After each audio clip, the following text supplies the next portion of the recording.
ये सेट कौन सा है? आइए समझते हैं सेट नंबर 4 को। Set number 4 previous year Rukmani का ये सीटेट का टेस्ट है। आप इसको समझिए कि कैसे प्रश्न पूछे गए हैं और किस तरह से आपको जवाब देना है। एलिफेंट बोला, elephant cow crying about her head काल्फ bodies ill for both of them, express her hope that it would recover soon, express her fond belief that it is still alive, relieves her extreme love for her offspring। तो यहाँ पे बोला है, question बोला है कि elephant cow जो है वो चिल्ला रहे हैं अबाउट हर डेड, किसके डेड पर, मतलब अबाउट हर डेड मतलब उसके डेड पर। काल्फ जो बछड़े हैं वो relieves her extreme love for her offspring, जो उसके ऑफस्प्रिंग हैं अपने प्रेम में के कारण वो जो है ना चिल्ला रहे हैं, जो बच्चे हैं वो चिल्ला रहे हैं। तो ऑफस्प्रिंग का मतलब होता है जो उसके संबंधी है उसके लेकर के चिल्ला रहे हैं। किस लिए चिल्ला रहे हैं? तो संबंधी ऑफस्प्रिंग के लेकर के चिल्ला रहे हैं। तो राइट आंसर इसका यही होगा कि मतलब यहाँ पे पूछा था कि बच्चे जो है, बछड़े जो है रिलीव्स रिवील कर रहे हैं हर एक्स्ट्रा में, मतलब क्या चीज़ का उजागर कर रहे हैं? तो ऑफस्प्रिंग के दुख को, प्रेम को जो हम ज़्यादा प्रेम करते हैं इसीलिए चिल्ला रहे हैं। आगे समझ में, ऐसे जनरली होता भी है। चलिए आगे यहाँ देखिए, पूछा है the elephant cow screamed because. तो एलिफेंट जो काउ है वो स्क्रीम कर रहे हैं क्योंकि she had seen 2 hungry lines, मतलब चिल्ला रहे हैं ज़्यादा क्यों चिल्ला रहे हैं? कि उसने 2 भूखे लाइन को देखा था, ready to attack her, attack करने वाला है इसलिए वो चिल्ला रहा है, स्ट्रीम्ड कर रहा है। आगे समझ में, तो यहाँ पे पैसेज में पढ़िएगा तो ये बात लिखा हुआ होगा, डायरेक्ट क्वेश्चन है ये, ठीक है, और वहाँ देख करके बना सकते हैं। आइए अगले को समझते हैं। नॉट ट्रू की बात किया है अकॉर्डिंग टू पैसेज। तो अकॉर्डिंग टू पैसेज आपका बोला है कि कौन सही नहीं है, तो इसमें जो सही नहीं है वो बी वाला सही नहीं है। One of the lion had been gored by the enraged elephant cow, मतलब गौर कर रहा था, इनर्ज एलिफेंट काउ को क्या कर रहा था? गौर्ज कर रहा था। तो नहीं, ये एक लाइन नहीं है। इस तरह से आप देखिएगा तो ये बात फॉल्स नज़र आएगा। और है both the elephant cow and lion had maintained their respective position. तो दोनों के दोनों ही रिस्पेक्टिव पोजीशन में थे। लाइन हैड मेंटेनेड, जो शेर था वो मेंटेन कर रखा था, had maintained their respective position, अपने रिस्पेक्टिव पोजीशन को बनाए हुआ था। The lion had started beating a retreat, मतलब बीटिंग अ रिट्रीट कर, मतलब इस तरह की क्रियाएं को दिखा रहे थे। The elephant cow to left the spot after 3 days, तब जो है एलिफेंट काउ है वो और ज़्यादा, मतलब टू लेफ्ट स्पॉट, मतलब और ज़्यादा ही स्पॉट, 3 दिन पहले ही स्पॉट देख चुके थे, ये भी देख चुके थे। तो ये सारे चीज़ हैं जो सही है, बशर्ते कि आपका बी को छोड़कर।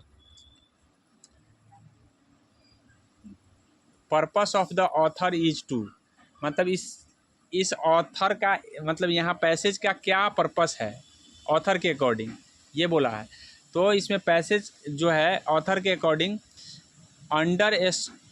Under score the love of an elephant cow her offspring, मतलब एक हमको देखना था, प्रेम को देखना था अपने ऑफस्प्रिंग से, किस तरह का प्रेम होता है एलिफेंट काउ के अंतर्गत, उस चीज़ को दिखा रहे हैं ऑथर, मतलब इस पैसेज में। तो ये और ऑप्शन में बोला था कि so that the elephant is highly intelligent, ये दिखाना चाह रहे थे कि एलिफेंट कितना तेज है। तो नहीं, ये एलिफेंट के तेज होने को बात नहीं दिखा रहे हैं। Serious confrontation between the elephant cow and the hungry lion, मतलब ये किस तरह से एक दूसरे से सीरियस होते हैं जब कोई शेर भूखा होता है और कोई एलिफेंट आप खतरे में होता है. So that the elephant and not the line is the one of the jungle. मतलब बोला है कि ये दिखाना चाह रहे हैं कि elephant and not the line in of the jungle. मतलब जंगल में एलिफेंट लाइन नहीं है ऐसा दिखाना चाह रहे थे. तो ये सारे बात नहीं है बशर्ते कि डी को छोड़कर. ठीक है, ऑफस्प्रिंग के प्रेम को दिखाना वो चाह रहे थे. विच of the following word is similar in meaning. तो ये एक प्रश्न तो आपको सभी को समझना है कि फुरियसली का क्या मतलब होगा. फुरियसली का मतलब हो जाएगा आपको फ्राइसली, मतलब गरजना होता है. फ्यूरियसली मतलब जोर से गरजने को हम फ्यूरियसली कहते हैं, तो इसी को हम फ्राइसली भी बोलते हैं. तो दोनों ही मीनिंग सेम है. बोला है dash the elephant is perhaps the most dash the bold word. मतलब ये जो है ना, बोला है the bold word mean the same as. Perhaps का सेम मीनिंग कौन होगा. परहैप्स का मतलब शायद होता है, मतलब पॉजिबली होना चाहिए, मेरे ख्याल से पॉजिबली ही है. ठीक है, शायद होता है परहैप्स का, तो इसीलिए पॉजिबली सही हो जाएगा. आइए देखते हैं 127 को. यहाँ बोला है कि मतलब बोल्ड वर्ड को बताना है क्या है. ऑलमोस्ट जो होता है ना, ऑलमोस्ट का मतलब लगभग होता है. लगभग जो है ना एक एडवर्ब या प्रीपोजिशन के रूप में आता है. ऑलमोस्ट जो है प्रीपोजिशन के रूप में, प्रीपोजिशन या एडजेक्टिव के रूप में भी कभी कभी काम कर जाता है. लेकिन देख लेते हैं यहाँ पे जो होगा आपका एडजेक्टिव ही होगा. ठीक है, ऑलमोस्ट ह्यूमन देखिए कोई भी नाम है तो ह्यूमन नाम है तो उससे पहले आने वाले जो भी वर्ड होंगे एडजेक्टिव होंगे.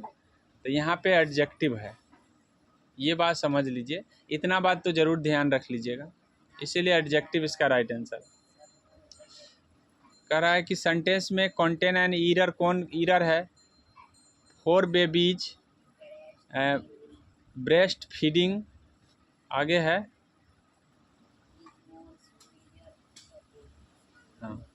इज मोर सुपीरियर टू बोतल फीलिंग. इसमें क्या गलती है सो बताना है. तो गलती जो है इसमें तीसरे में ही गलती है क्योंकि सुपीरियर ऑलरेडी सुपरलेटिव है और मोर सुपीरियर कर दिया है. डबल सुपरलेटिव का हम प्रयोग नहीं करते हैं. ठीक है, सुपीरियर, सीनियर, जूनियर और पीरियर शब्दों के ठीक पहले मोर का प्रयोग नहीं होगा. ये ग्रामर में भी हम पढ़ाए थे. सुपीरियर हो गया, उसके बाद हो जाएगा सीनियर हो गया, जूनियर हो गया और प्रियर हो गया. ऐसे शब्दों के पहले आप मोर का प्रयोग नहीं कर सकते हैं, इसीलिए ये गलत है. आगे समझ में बी आंसर इसका सही होगा.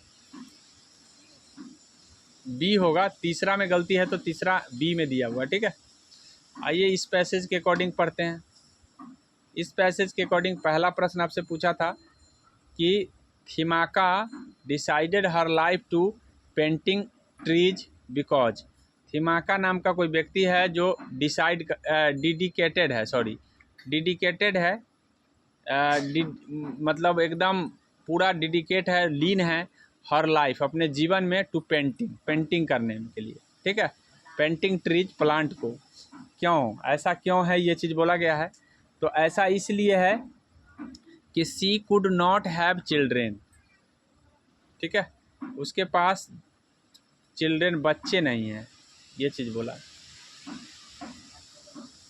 सी कुड नॉट हैव चिल्ड्रेन. थिमाका के पास बच्चे नहीं हैं, इसीलिए वो अपना पेंटिंग में लीन है, डेडिकेटेड है, एकदम अपना वही काम में लगा हुआ है. ठीक है, ये चीज़ आगे बोला है. अगला प्रश्न पढ़िए.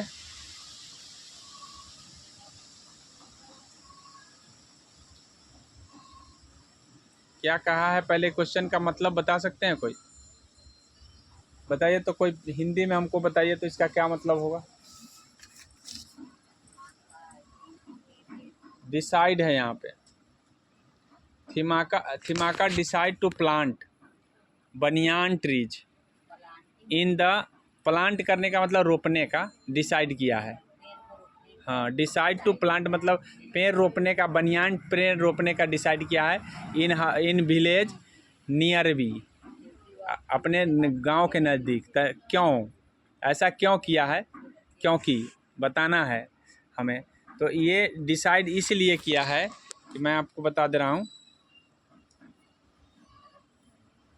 कि देयर वेयर प्लेंटी ऑफ बनियान ट्रीज नियर हर विलेज, क्योंकि उसके गांव में बहुत सारे बनियान के पेड़ थे, ठीक है। तो इसीलिए वो बनियाने के ट्री लगाने का जो है ना डिसाइड कर लिया, कहा कि इसी का पेड़ लगाएं, ठीक है।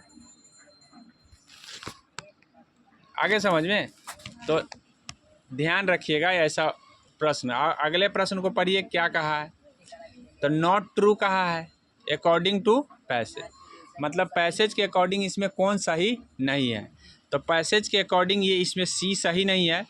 They received generous material support from the local authorities, मतलब जो थिमाका है जो बोल रहा है कि सभी लोग जो है क्या है, उदारता से material support, generous material support from the local authority को उसने सपोर्ट किया था। तो ऐसा बात नहीं है, सपोर्ट नहीं किए गए थे, ठीक है। यहाँ एक बार जाकर पढ़ लीजिएगा कि सही है या गलत। ऐसे हम अकॉर्डिंग टू पैसेज बता रहे हैं, आपको क्या समझा रहे हैं कि क्या पूछा है। Read the following statement read करना है और करेक्ट इनकरेक्ट बताना है। तो इसमें करेक्ट इनकरेक्ट में आपको ध्यान रखना है कि एक और दो दोनों ही गलत है इस सेंटेंस में। अब जाके आप पैसेज में देखेंगे कि क्या है, वाकई में ये गलत लिखा हुआ है। यहाँ पे बोला है आफ्टर द इनिशियल इंथोजियाम, जब शुरुआती उत्साह होती है तो Thimmakka's husband lost interest in 3 plantation, मतलब वो अपने प्लांटेशन की बात को, इंटरेस्ट को मतलब ख़त्म कर देता है। तो ऐसा नहीं है, प्लांटेशन की बात को वो ख़त्म नहीं करता, इंटरेस्ट उसका ख़त्म हो जाता है, तो ऐसा नहीं है। ये लॉस करने की बात कहा है कि लॉस इंटरेस्ट इन 3 प्लांटेशन। अच्छा, उसके बाद है Thimmakka received a lot of support from neighbours to continue the good work, मतलब थिमाका को मदद मिला था अपने पड़ोसियों से अपने काम को करते रहने का। तो क्या ये बात सही है, वहाँ पे पैसेज एक बार पढ़ के देख लीजिएगा। मैं आपको बता दे रहा हूँ ये दोनों के दोनों फॉल्स, ठीक है। चलिए आइए समझते हैं नेक्स्ट को। नेक्स्ट प्रश्न है कि which of the following word has the same meaning as the word constants का सेम मीनिंग कौन होगा। तो कंसंट्रेट्स लिखा हुआ है, तो आप सुने होंगे कि आप कंसंट्रेट नहीं रहते हैं, कंसंट्रेट रहना ज़रूरी है, ऐसा बात आपने सुना है कभी। तो सुना होगा, तो उसके हिसाब से बोला है कि कौन सेम मीनिंग है, सेम मीनिंग ने पूछा। तो सेम मीनिंग आपका हो जाएगा इसमें रिस्ट्रिक्शन, मतलब दृढ़ता से होना। कंसंट्रेट होना मतलब दृढ़ होना, दृढ़ होने का मतलब क्या होगा, रिस्ट्रिक्शन, मतलब पूरा एकदम दृढ़ता से कोई चीज़ काम करना, कोई देखना, हर चीज़ करना, तो उसी को हम कंसंट्रेशन करते हैं। ऐसे प्रॉब्लम का मतलब समस्या होता है तो होगा नहीं, चैलेंज का मतलब चुनौती होता है, होगा नहीं, और प्रिवेंशन का मतलब होता है रोकना होता है, तो रोकना होगा नहीं। तो ये सारे चीज़ हम ऐसे वर्ड भी जानते हैं तो हम नेगेटिविटी से इसको बना सकते हैं, ऐसे नहीं जानते हैं तो आपको हम बता दिए हैं कि ये होगा, ठीक है। आइए देखिए, यहाँ वाला विच of the following word is most opposite, opposite meaning ढूंढना है कैजुअल का। कभी सुने होंगे कि कैसा नौकरी है, तो कैजुअल है, परमानेंट है, कैजुअल है, ठीक है। इस तरह की बात आपने सुना होगा, कैजुअल और परमानेंट दो अलग अलग चीज़ें हैं। तो यहाँ कैजुअल से इसका राइट आंसर जो होगा ये परमानेंट हो जाएगा, अपोजिट मीनिंग पूछा है ना, तो इसीलिए कैजुअल का परमानेंट हो जाएगा।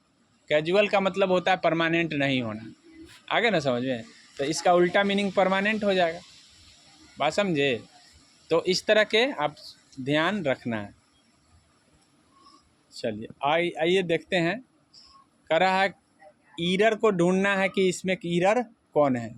तो ईरर में आपको ध्यान रखना ये है ही आस्क मी लिखा हुआ है, दैट वाई। तो ऐसे वाले पहले भी प्रश्न आपको हम बता चुके हैं, शायद आपको याद भी होगा, नहीं याद होगा तो आपने फिर दोबारा वीडियो नहीं देखा होगा कि दैट और वाई एक साथ नहीं आ सकते डायरेक्ट इनडायरेक्ट के सेंटेंस में।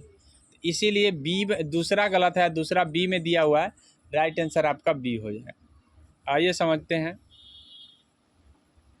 नेक्स्ट को। 36 में क्या बोला है?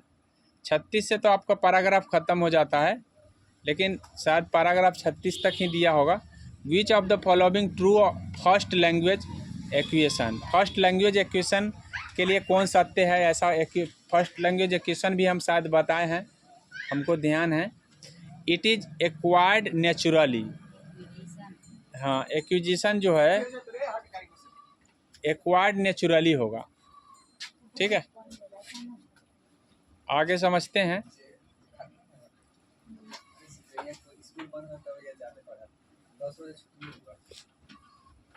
बोला है the zone of maximal development, जिसको हम जेपीडी बोलते हैं, रिलेटेड टू। जेपीडी किससे रिलेटेड है मधु सर? जेपीडी पढ़े हैं क्या? बताइए। सामाजिक और सांस्कृतिक से संबंधित।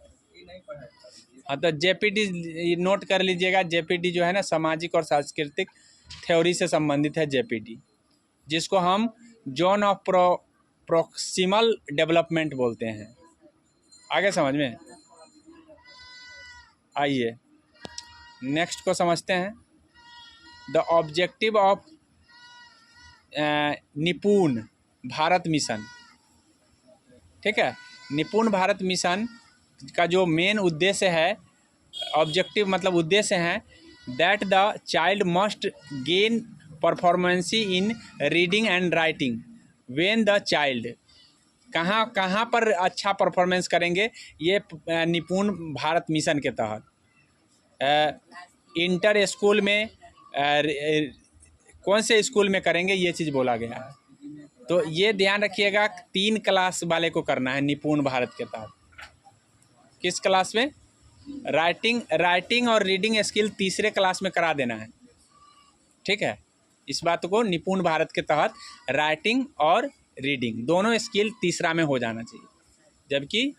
जबकि अभी बोले हैं सर जी के छोटा बच्चा के बारे में कि राइटिंग और रीडिंग स्किल नहीं है, तो सबसे मस्ट क्या है? राइटिंग और रीडिंग स्किल थर्ड में ही आना जाना चाहिए।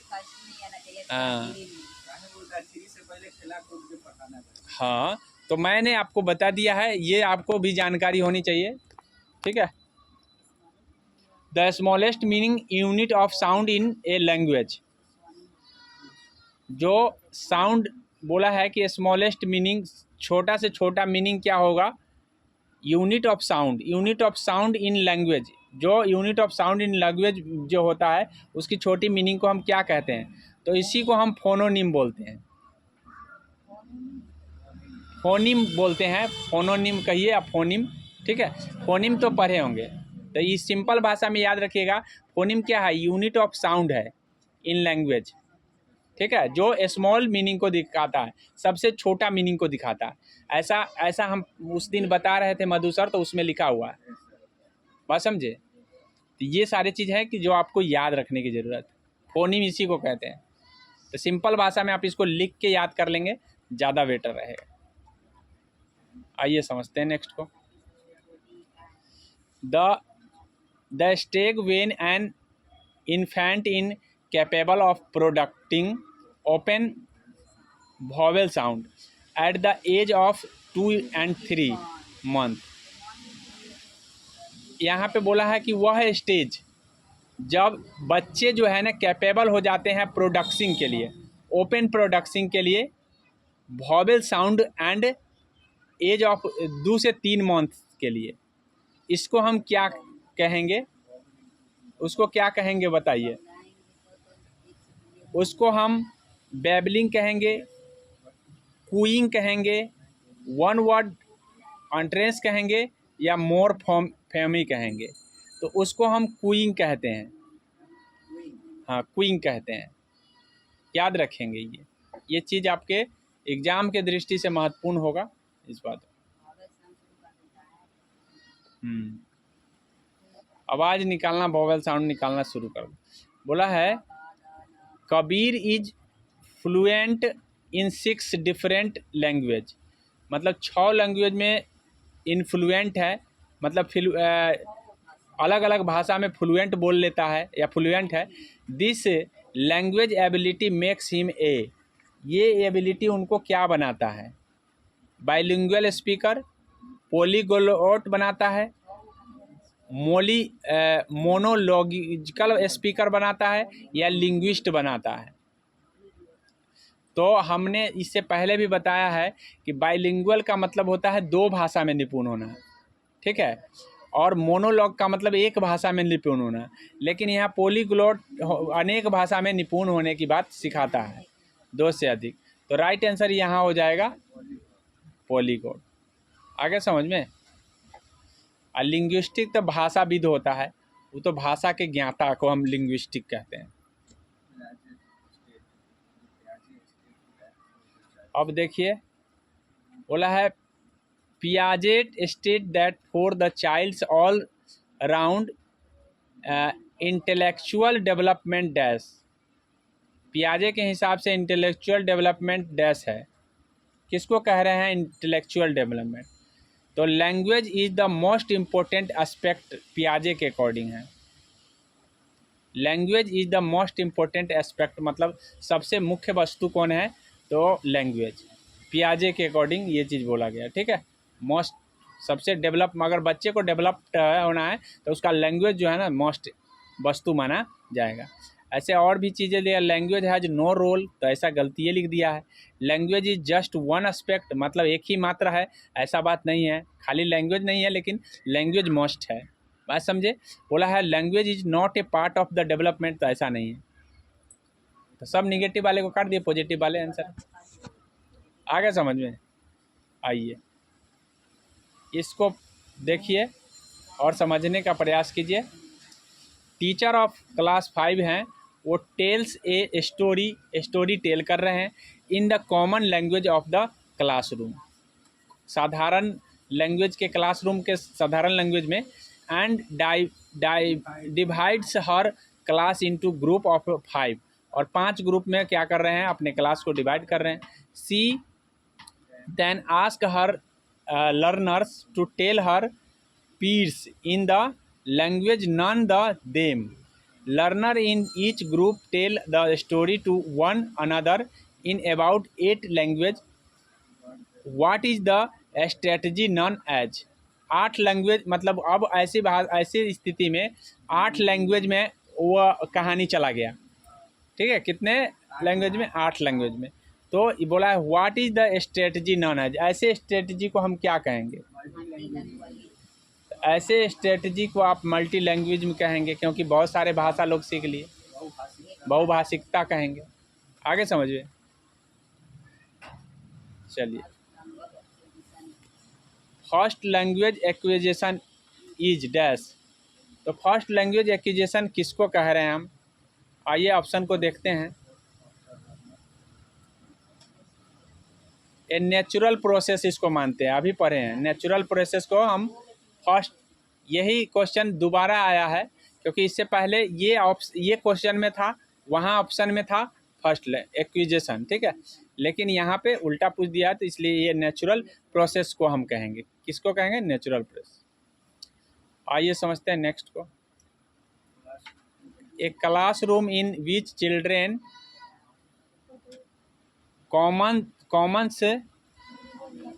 comments with their mother tongue and then are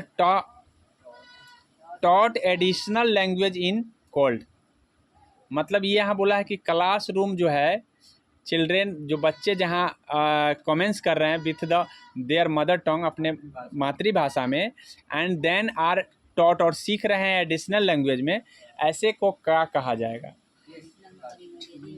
हाँ, तो इसको हम मल्टी लैंग्वेज में ही, क्लासरूम में ही कह सकते हैं।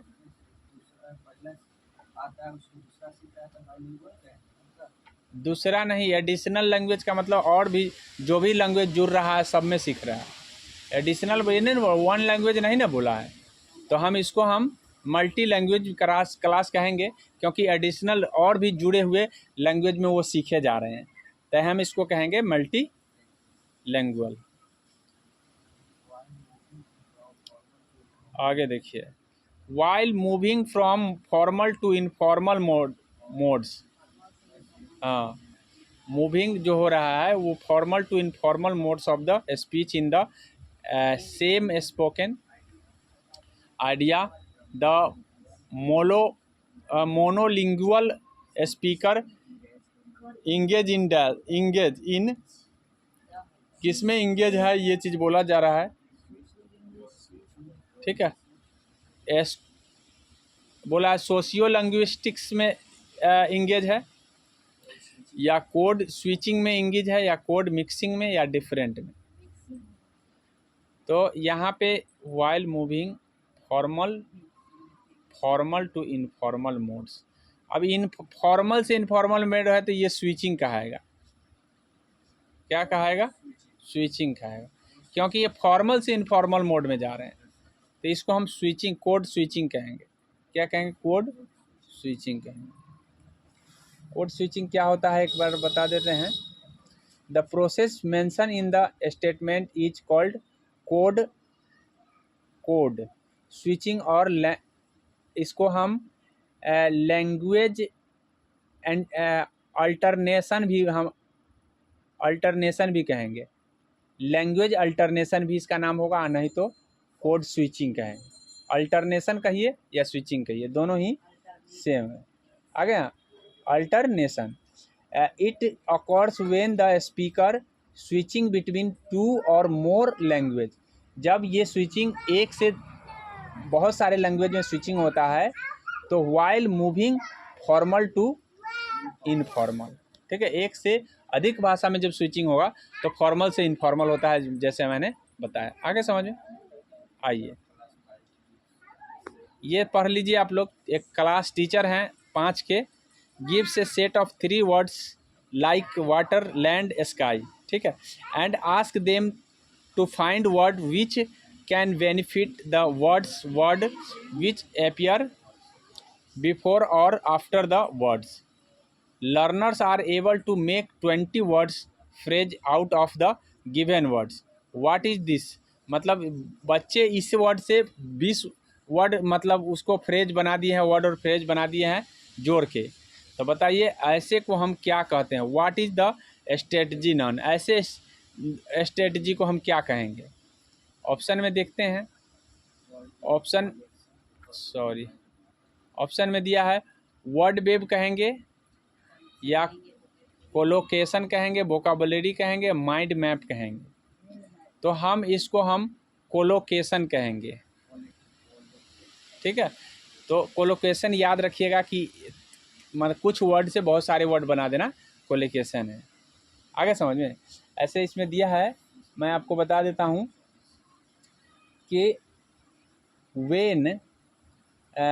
when a teacher gives certain step, words like water, land, sky, and a student find such brief word as a got them down, this particular strategy मतलब कोलेशन कहलाता है। मतलब कहने का मतलब ये है कि अगर कुछ वर्ड दिए जाएं टीचर के द्वारा और बच्चे उसको क्या कर दे कि उससे फाइंड कर दे, बी फ्रेंड कर दे, या उसको अलग बना दे, तो उसको हम कहेंगे कोलेशन ऑफ वर्ड कहेंगे। ठीक है, कोलोकेशन, सॉरी। आइए समझते हैं नेक्स्ट को। नेक्स्ट समझिए, which theory of Chomsky stage. Chomsky का आप पढ़े होंगे, we are all born with an innate understanding of the way language works. मतलब चोमस्की का कौन सा स्टेप है, ये चीज़ बोला गया, स्टेट्स है।